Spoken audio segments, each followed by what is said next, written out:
আমন্ত্রণ ডিজি বাংলার দিনের খবরে, সঙ্গে আছি ইমদাদুল হক। শুরুতেই শিরোনাম। অফশোর ডেভেলপমেন্ট সেন্টার স্থাপনে জাপানের প্রতি বাংলাদেশের আহ্বান। আউটসোর্সিং বাড়াবে ব্রডব্যান্ড। জুলাই থেকে 2 লাখ টাকার উপরে সব কর দিতে হবে ই পেমেন্টে। প্রিমিয়াম মেড ও পি ব্র্যান্ড বিক্রি করছে হুয়াওয়ে। ইনস্টাগ্রামে যুক্ত হলো প্রফেশনাল ড্যাশবোর্ড। অ্যান্ড্রয়েডে নেটফ্লিক্সের পরিবর্তনশীল অডিও কোডেক। হুন্দাই শোরুমে গাড়ি দেখাবে রোবট এবং 15তে রূপকথা। যাচ্ছি বিস্তারিত খবরে।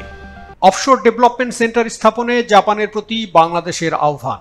দেশের প্রযুক্তিপ্রাণ তারুণ্য শক্তিকে কাজে লাগাতে জাপানি উদ্যোক্তাদের বাংলাদেশে অফশোর ডেভেলপমেন্ট সেন্টার স্থাপনে আহ্বান জানিয়েছেন তথ্য ও যোগাযোগ প্রযুক্তি প্রতিমন্ত্রী জুনায়েদ আহমেদ পলক।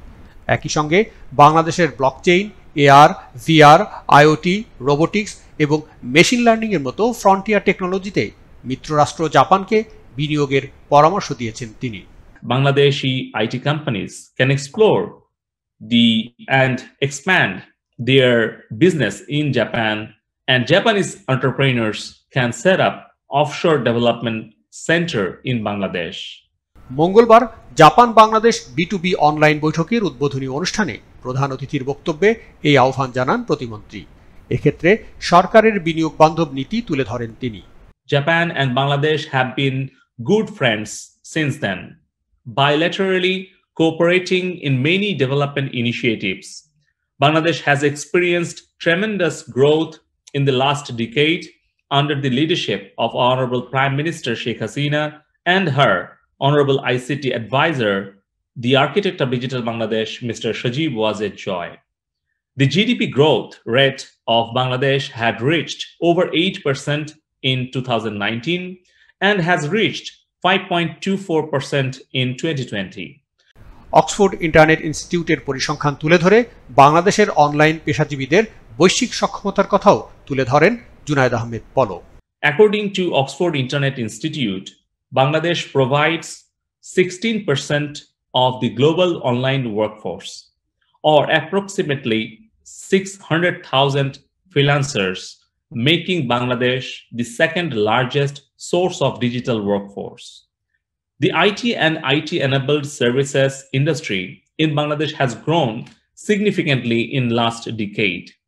জাপানের বাংলাদেশ দূতাবাসের বিজনেস অ্যাম্বাসেডর ডক্টর আরিফুল হকের সঞ্চালনায় অনুষ্ঠানে বাংলাদেশে নিযুক্ত জাপানের রাষ্ট্রদূত ইতো নাওকি, জাপানে নিযুক্ত বাংলাদেশের রাষ্ট্রদূত শাহাবুদ্দিন আহমেদ, তথ্য যোগাযোগ প্রযুক্তি বিভাগের সিনিয়র সচিব NM জিয়াউল আলম, বাণিজ্য সচিব ডক্টর মোহাম্মদ জাফর উদ্দিন বক্তব্য দেন।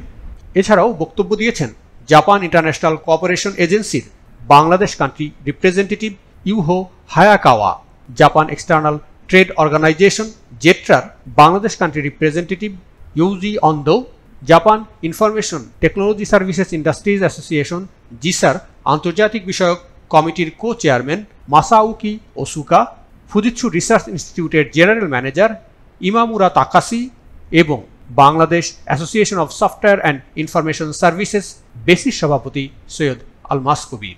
Japan has entered the fourth industrial revolution already, and Japan is in need of many related solutions. With the high-level skills, the ICT professionals of Bangladesh are ready to develop these solutions for our Japanese friends. You will also happy to know that Bangladesh is developing more skilled resources, more skilled professionals, both from the private sector and from the government sectors. বৈঠকে সকলের বক্তব্যেই এই B2B matchmaking উভয় দেশের জন্যই সুফল বয়ে আনবে বলে আশাবাদ ব্যক্ত করা হয়। অনুষ্ঠানে জানানো হয় জাপান ও বাংলাদেশের 130টি কোম্পানির শীর্ষ কর্তারা 3 দিন ব্যাপী এই দ্বিপাক্ষিক ব্যবসায় বৈঠকে অংশ নিচ্ছেন। এর মধ্যে 77টি প্রতিষ্ঠান বাংলাদেশের 42টি সফটওয়্যার কোম্পানির সঙ্গে ভার্চুয়াল B2B ম্যাচমেকিং চুক্তিতে আগ্রহ প্রকাশ করেছে। আউটসোর্সিং বাড়াবে ব্রডব্যান্ড। ব্রডব্যান্ড সংযোগ ছাড়া উৎপাদনশীল বা পেশাদার কাজ সম্ভব নয়।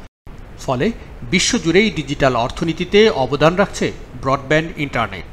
তাই দেশের তারুণ্য শক্তিকে অর্থনৈতিক প্রবৃদ্ধিতে শরিক করতে প্রান্তিক পর্যায়ে পৌঁছতে হবে ব্রডব্যান্ড সংযোগ। সরকারও সে লক্ষ্যেই এগিয়ে যাচ্ছে ইনফো সরকার প্রকল্পের মাধ্যমে। মঙ্গলবার ড্যাফোডিল বিশ্ববিদ্যালয়ের আয়োজনে ডিজিটাল বাংলাদেশ বিনির্মাণ ও প্রান্তিক গ্রাহক সন্তুষ্টিতে মোবাইল অপারেটরদের ভূমিকা বিষয়ক আলোচনায় অংশ নিয়ে এমনটাই জানিয়েছেন তথ্য ও যোগাযোগ প্রযুক্তি বিভাগের অতিরিক্ত সচিব ডাক্তার বিকর্ণ কুমার ঘোষ। অনুষ্ঠানে প্রধান অতিথি ছিলেন তথ্য ও যোগাযোগ প্রযুক্তি বিভাগের সচিব এনএম জিয়াউল আলম। এই মোবাইল কমিউনিকেশনের মাধ্যমে আমরা শুধু যোগাযোগটা রাখতাম, অর্থাৎ মানে কথাবার্তা আদান প্রদানের বিষয়টি কিন্তু একসময় মুখ্য ছিল। এখন কিন্তু আমাদের যত রকমের সার্ভিস ডেলিভারি আছে, ম্যাক্সিমাম সার্ভিস ডেলিভারি কিন্তু, যেগুলো অটোমাইজ সার্ভিস ডেলিভারি কথা বলি, ম্যাক্সিমাম কিন্তু এখন আমরা মোবাইল সার্ভিস ডেলিভারিতে আমরা চলে যাচ্ছি। সুতরাং এটা এখানে একটা বড় ধরনের শিফট হয়েছে। মূল প্রবন্ধ উপস্থাপন করেন টেলিযোগাযোগ অধিদপ্তরের মহাপরিচালক মোহাম্মদ মহসিনুল আলম। করণীয় হচ্ছে আমাদের নেটওয়ার্কের যেটা মোবাইল অপারেটরদের যে নেটওয়ার্ক আছে, নেটওয়ার্কের মান ও ঘনত্ব বৃদ্ধি, এইগুলো একটু আর ডেভেলপ করতে হবে। মান যাতে আরো বৃদ্ধি পায়, মানুষ যাতে গ্রামীণ পর্যায়ে সর্ব পর্যায়ের গ্রাহকগণ ভালো সুবিধা পায়, মোবাইল সার্ভিসটা ভালো পান, এবং 3G 4G নেটওয়ার্কের বিস্তৃতি আরো বিস্তার করতে হবে। কারণ আমরা জানি যে সামনে 4G থেকে 4G এবং 2G 3G মানে মোবাইল সেটও আলাদা। মানে 2G যারা ব্যবহার করছে তারা 4G নেটওয়ার্কের তারা ব্যবহার করতে পারে না। 4G আমাদের দেশের মানুষের প্রায় গরিব প্রত্যন্ত এলাকার লোকজন মানে এই 4G নেটওয়ার্কের জন্য স্মার্ট টেলিফোন, স্মার্ট মোবাইল কিন্তু একটু কস্টলি হবে। সেগুলোও যাতে আমাদের নাগালের মধ্যে আসে, সকলের নাগালের মধ্যে পায়, সেই ব্যবস্থাটা আমাদের নিতে হবে। কল ড্রপ বন্ধ সহ কোয়ালিটি অফ সার্ভিসের মানদণ্ড সহ ইদানিং কল ড্রপ কিছুদিন আগে একটু ইমপ্রুভ মানে একটু বোধহয় একটু খারাপ পর্যায়ে গিয়ে এখন মোটামুটি আমরা কল ড্রপের এই প্রবলেমটা অনেকাংশে ভালো। এবং ইন্টারনেট সেবার মূল্য হ্রাস, গভর্নমেন্ট সরকার বিভিন্নভাবে ইন্টারনেটের মূল্য হ্রাস করেছে। এর পাশাপাশি আমরাও যাতে ঠিক গ্রাহক পর্যায়ে যেন ঠিক সেবাটা পৌঁছে যায় সেভাবে। এবং ভয়েস ইন্টারনেট চার্জ কর্তনের ক্ষেত্রে স্বচ্ছতা আনা হয়। অনেকের কমপ্লেইন থাকে যে আমার কথা বলি না বা আমার কল কেটে যাচ্ছে বা টাকা কেটে যাচ্ছে, এগুলো যাতে একটু স্বচ্ছতা থাকে, একটা ট্রান্সপারেন্সি থাকে, এই একটা ব্যবস্থা করা। আরেকটা হচ্ছে দেশব্যাপী গ্রাহক সেবা কেন্দ্র সময় বিস্তৃতি বাড়ানো। অন্যান্যের মধ্যে বক্তব্য রাখেন ড্যাফোডিল ইন্টারন্যাশনাল ইউনিভার্সিটির অতিরিক্ত রেজিস্ট্রার মোহাম্মদ নাদির বিন আলী এবং গ্রামীণফোনের head of public and regulatory affairs Hossain Sadat. Last year যদি আমরা একটু কেয়ারফুলি দেখি তাহলে দেখবো যে কোভিড এর কারণে particularly starting from end of March last year till now আমাদের মোবাইলের ইউসেজটা অনেক বেশি বেড়ে গিয়েছে। কি কারণে? আমরা ব্যবসা বলি, আমাদের কমিউনিকেশন নিড বলি, আমাদের এডুকেশন বলি, আমাদের হেলথ বলি, আমাদের লাইফস্টাইল বলি, সবগুলো ক্ষেত্রে আমাদের কিন্তু আমার ইন্টারনেটের উপরে আমার ডিপেন্ডেন্সটা অনেক গুণ বেড়ে গিয়েছে। অ্যামটবের মহাসচিব অবসরপ্রাপ্ত ব্রিগেডিয়ার জেনারেল SM ফরহাদের সঞ্চালনায় সরকারের সাথে বেসরকারি প্রতিষ্ঠানের একসঙ্গে কাজ করার আহ্বান জানান ICT বিভাগের অতিরিক্ত সচিব বিকর্ণ কুমার ঘোষ। যেহেতু এই সার্ভিসটা একেবারে ডোর টু ডোর সরকারের একার পক্ষে নেওয়া সম্ভব নয়, সরকার ইনফ্রাস্ট্রাকচারটা করে দিয়েছে এবং সেটি পরবর্তীতে পাবলিক প্রাইভেট পার্টনারশিপ মডেলে এটি বাস্তবায়িত হবে। সরকার ইনফ্রাস্ট্রাকচার বিল্ড করে দিয়েছে এবং এই ইনফ্রাস্ট্রাকচারটা এটাকে মেনটেন করা, এটাকে আপগ্রেড করা, রিপেয়ার করা, এই পুরো কাজটা করবে প্রাইভেট সেক্টর। তো প্রাইভেট সেক্টর এখানে আমরা আমাদের যারা policy maker, I mean the regulator BTRC, তো বিটিআরসির যে নিয়ম নীতিমালা রয়েছে, আইন রয়েছে, সেটা ফলো করে এটা করা হচ্ছে। সেখানে আমাদের যে এই পুরো নেটওয়ার্ক এটা মেনটেন করবে আমাদের যে এনটিটিএন প্রতিষ্ঠানগুলো আছে, বিটিআরসি যাদেরকে লাইসেন্স দিয়েছে তারা করবে। আর ইন্টারনেট সার্ভিস মানে লাস্ট মাইল কানেক্টিভিটি দেবে হলো আইএসপি প্রতিষ্ঠানগুলো, ইন্টারনেট সার্ভিস প্রোভাইডার। পেশা নির্ভর শিক্ষা ব্যবস্থা নিশ্চিত করতে ইতোমধ্যেই ড্যাফোডিল বিশ্ববিদ্যালয়ের কারিকুলামে আগামীর প্রযুক্তি অন্তর্ভুক্ত করা হয়েছে বলে জানান বিশ্ববিদ্যালয়ের অতিরিক্ত রেজিস্ট্রার মোহাম্মদ নাদির বিন আলী। আমাদের এই যুগের সাথে ডিজিটালাইজ করার জন্য নিউ টেকনোলজি যেগুলি আছে কারিকুলাম চেঞ্জ করা থেকে স্টার্ট করে আমরা সেই কাজগুলি করছি। আমাদের কারিকুলামের সাথে এখন আইওটি, মেশিন লার্নিং, আমাদের বিগ ডেটা আমরা অন্তর্ভুক্ত করেছি। সেবার সহজ প্রাপ্যতার কারণে মোবাইল গ্রাহক সংখ্যা দিন দিন বাড়ছে বলে মত দেন গ্রামীণফোনের head of public and regulatory affairs Hossain Sadat. July থেকে 2 লাখ টাকার ওপরের সব কর দিতে হবে ই-পেমেন্টে। আগামী 1 জুলাই থেকে প্রদত্ত করের পরিমাণ 2 লাখ টাকার বেশি হলে তা ইলেকট্রনিক পেমেন্ট বা ই-পেমেন্টের মাধ্যমে পরিশোধ করতে হবে। মঙ্গলবার জাতীয় রাজস্ব বোর্ডের সম্মেলন কক্ষে আন্তর্জাতিক কাস্টমস দিবস 2021 উপলক্ষে ভার্চুয়াল সেমিনার ও WCO সার্টিফিকেট অব মেরিট প্রদান অনুষ্ঠানে এই তথ্য জানিয়েছেন জাতীয় রাজস্ব বোর্ডের চেয়ারম্যান আবু হেনা মোহাম্মদ রহমাতুল মুনিম। প্রাতিষ্ঠানিক স্বচ্ছতা নিশ্চিত করতে রাজস্ব বোর্ডকে অটোমেশনে পেমেন্টের রোডম্যাপ জারি করা হয়েছে জানিয়ে এই তথ্য দেন বোর্ড চেয়ারম্যান। স্বচ্ছতা নিশ্চিত করার জন্য বিভিন্ন অটোমেশন কার্যক্রম গ্রহণ করছি। তার ভিতরে একটি হলো পেমেন্টের আমরা একটা রোডম্যাপ জারি করেছি, যাতে 2 লাখ টাকার ঊর্ধ্বে সকল কর আগামী 1 জুলাই থেকে পেমেন্ট ছাড়া নেওয়া হবে না। অলরেডি আইসিডি কাস্টম হাউস কমলাপুরে 1 এপ্রিল থেকেই বাধ্যতামূলক করা হয়ে গেছে। প্রতিষ্ঠানের প্রধান অতিথির বক্তব্যে বন্দরগুলোর জন্য নতুন 13টি স্ক্যানার কেনার কার্যক্রম ত্বরান্বিত করার উপর গুরুত্ব আরোপ করেন অর্থমন্ত্রী আহম মোস্তফা কামাল। আমাদের এনবিআরকে শক্তিশালী করতে হবে। এনবিআর শক্তিশালী হলে ব্যবসায়ীরা শক্তিশালী হবে। যেটাকে যে কোনো ইন্টিগ্রেট করা যায়, একটা ইন্টিগ্রেটেড অ্যাপ্রোচ বা অ্যালাইন করা যায়, তাহলে আমি মনে করি যে, কারণ ব্যবসায়ীদের বেশিরভাগ গুজর আপত্তি এবং তাদের অভিযোগ এনবিআর নিয়ে।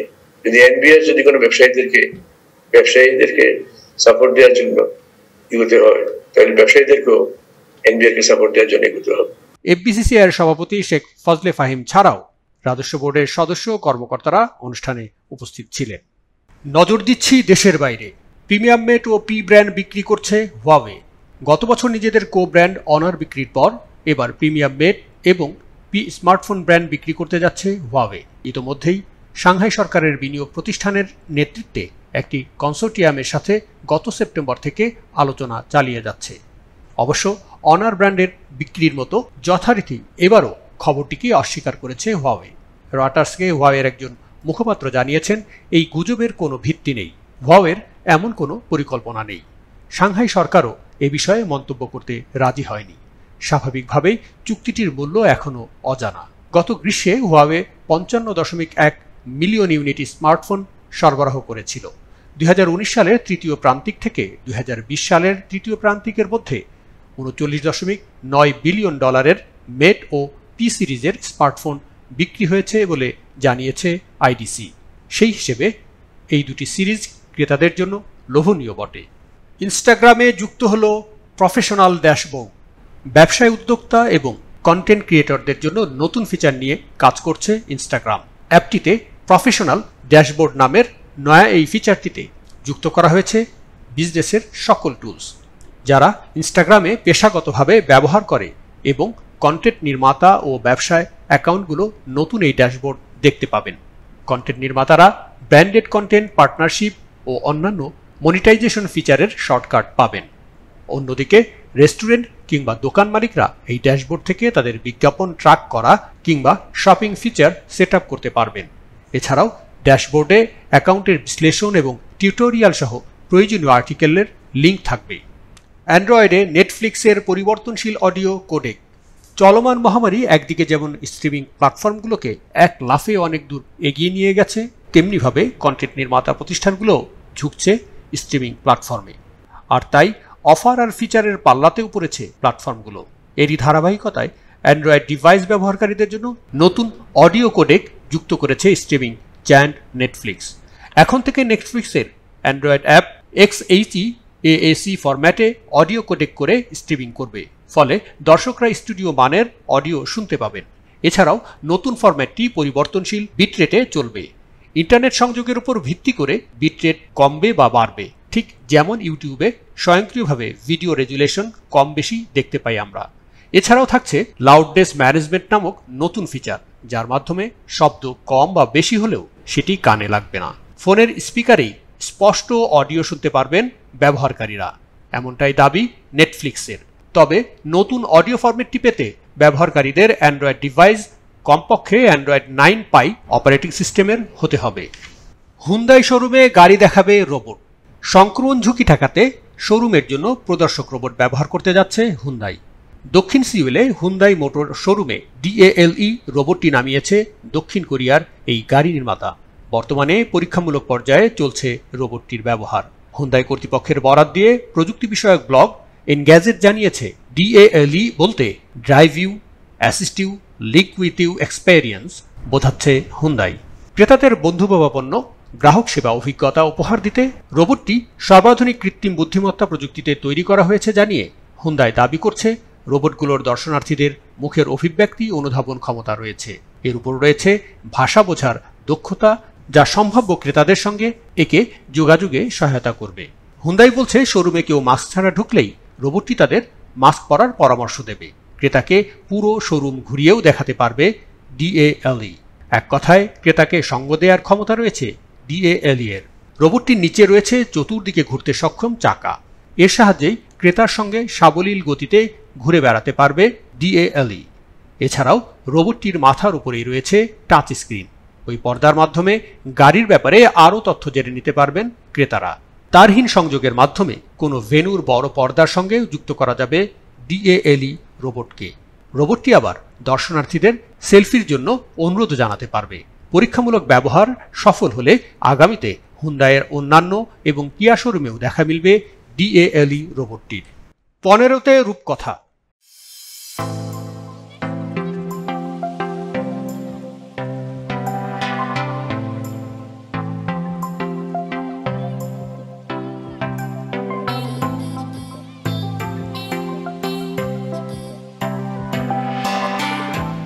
বিশ্বের সর্বকনিষ্ঠ প্রোগ্রামার বাংলাদেশের রূপকথা বুধবার জীবনের 15তম বসন্তে পা রাখছে রিপ্লিস বিলিভ ইট অর নট খেতাবজয়ী এই কিশোর। এরই মধ্যে ইউনিটি প্ল্যাটফর্মে তার একক প্রচেষ্টায় তৈরি robo terminator, space collider, defend the earth ও এলিয়েন ব্যাটল গেম সাড়া জাগিয়েছে বিশ্বজুড়ে। এক একটি গেম ডাউনলোড হয়েছে 250,000-এর বেশি। এর বাইরে দ্য ভিক্টোরি গেম দিয়ে মুক্তিযুদ্ধের বীর শহীদদের প্রতি শ্রদ্ধা জানাতেও অকুণ্ঠ এই কিশোর। একইভাবে কোভিড-19 তাকে ভাবিয়েছে বড়দের মতো। জীবনের 15তম বসন্তকে শিশুদের জন্য নিবেদন করছে সে। তারা যেন খেলতে খেলতে এই সংক্রামক ব্যাধি থেকে নিজেকে সুরক্ষিত রাখতে পারে, সেজন্যই তৈরি করছে battle against COVID-19 game. Battle against COVID-19 হচ্ছে একটা গেম তৈরি হইতেছে বাচ্চাদেরকে অ্যাওয়ার্ড করার জন্য একটা ডেডলি ভাইরাস নিয়ে। যখন বাচ্চারা খেলবে তখন তারা বুঝবে কিভাবে নিজেকে সেফ রাখা লাগবে। তারা বাসায় স্টে করবে, বাইরে গেলে মাস্ক পরে যাবে, তারপরে মানুষের সাথে কথা বলার সময় সোশ্যাল ডিস্টেন্স করে থাকবে। তখন গেম খেলার সময় দেখা যাবে ভাইরাস আসতেছে, তারপরে প্লেয়ার্সরা অ্যাভয়েড করা লাগবে। যদি ভাইরাস লাগে তখন ইনফেকশন শুরু হয়। তারা মাস্ক কালেক্ট করতে পারে ইনফেকশন একটু কমে দেওয়ার জন্য।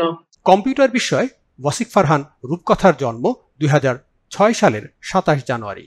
মাত্র 1 বছর বয়স থেকেই কম্পিউটারের প্রতি তার প্রবল আগ্রহ। ইন্টারনেট ঘেঁটে ঘেঁটে সে খুঁজে নেয় তার কাজের রসদ। ভার্চুয়াল শিক্ষায়তনেই ধীরে ধীরে নিজেকে সানিয়ে নিচ্ছে সে। বিশ্বে নতুন কোনো রেকর্ড করে লাল সবুজের পতাকাকে সমুন্নত করুক, সেই প্রত্যাশা এখন গোটা জাতির। প্রিয় দর্শক, আজ এ পর্যন্তই।